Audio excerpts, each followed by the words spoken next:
예수께서 가르치시면서 이렇게 말씀하셨다. 율법학자들을 조심하여라.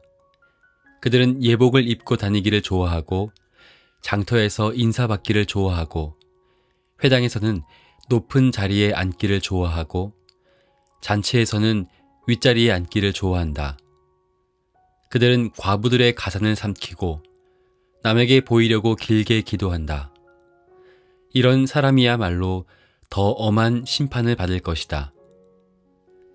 예수께서 헌금함 맞은쪽에 앉아서 무리가 어떻게 헌금함에 돈을 넣는가를 보고 계셨다. 많이 넣는 부자가 여럿 있었다. 그런데 가난한 과부 한 사람은 와서 렙돈 2닙 곧 한 고드란트를 넣었다. 예수께서 제자들을 곁에 불러놓고서 그들에게 말씀하셨다. 내가 진정으로 너희에게 말한다. 헌금함에 돈을 넣은 사람들 가운데 이 가난한 과부가 어느 누구보다도 더 많이 넣었다. 모두 다 넉넉한 데서 얼마씩을 떼어 넣었지만 이 과부는 가난한 가운데서 가진 것 모두 곧 자기 생활비 전부를 털어 넣었다. 마가복음 12장 38절부터 44절 말씀. 우리가 읽지는 않았지만 오늘 본문 바로 앞쪽에는 예수께서 율법의 가르침이 무엇인지 알려주십니다. 그것은 하나님을 사랑하고 이웃을 사랑하라는 것입니다. 마음과 목숨과 뜻을 다하고 힘을 다해 사랑하는 것이 바로 율법의 가르침이라는 것입니다.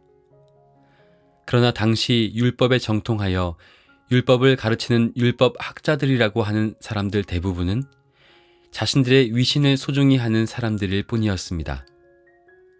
말로는 하나님을 사랑하고 섬긴다고 하지만 사실은 사랑받고 섬김받기를 즐기는 사람들이었습니다. 그리고 자신들의 행위 하나하나도 진정성을 갖고 행하는 것이 아니라 누군가에게 보여주기 위해 행하는 사람들이었습니다.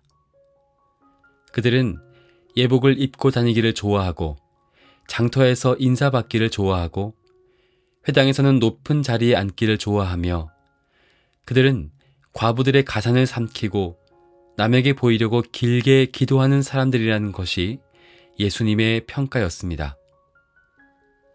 예수님께서 그렇게 율법학자들을 경고하고 계시는데 한 사람이 눈에 들어왔습니다. 성전에서 헌금을 드리고 있는 과부였습니다. 그 가난한 과부는 렙돈 2닙을 헌금함에 넣었습니다. 한 렙돈을 요즘 가치로 환산하면 1,000원쯤 된다고 합니다. 겨우 2렙돈을 가지고 있었던 것이죠. 예수님께서는 그 돈이 지금 그녀가 가진 돈의 전부라는 것을 알았습니다. 그래서 말씀하십니다. 내가 진정으로 너희에게 말한다. 헌금함에 돈을 넣은 사람들 가운데 이 가난한 과부가 어느 누구보다도 더 많이 내었다. 모두 다 넉넉한 데서 얼마씩을 떼어 넣었지만 이 과부는 가난한 가운데서 가진 것 모두 곧 자기 생활비 전부를 털어 넣었다. 오늘 이 말씀은 누가 과연 하나님을 사랑하는 사람인지를 분명하게 가르치고 있습니다.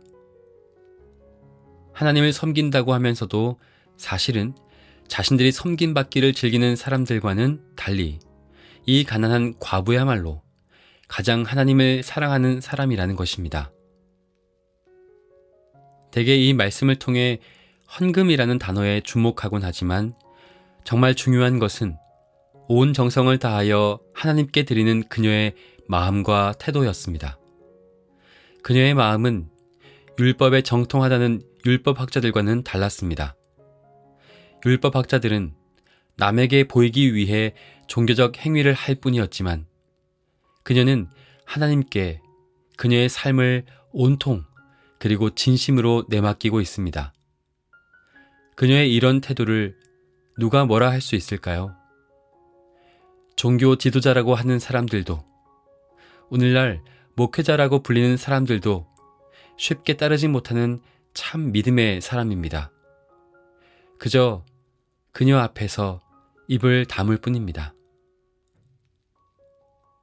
주님, 우리 안에 종교적 위선을 거두어 버리고 하나님의 사랑에 흠뻑 취하게 하옵소서. 자신의 이익을 먼저 생각하는 이기심을 거슬러 예수님의 마음과 만나게 하옵소서. 오늘 이 시대의 과부들을 기억해 주시고 그들의 일상에서 일용할 것들이 채워지는 은총을 내려 주옵소서.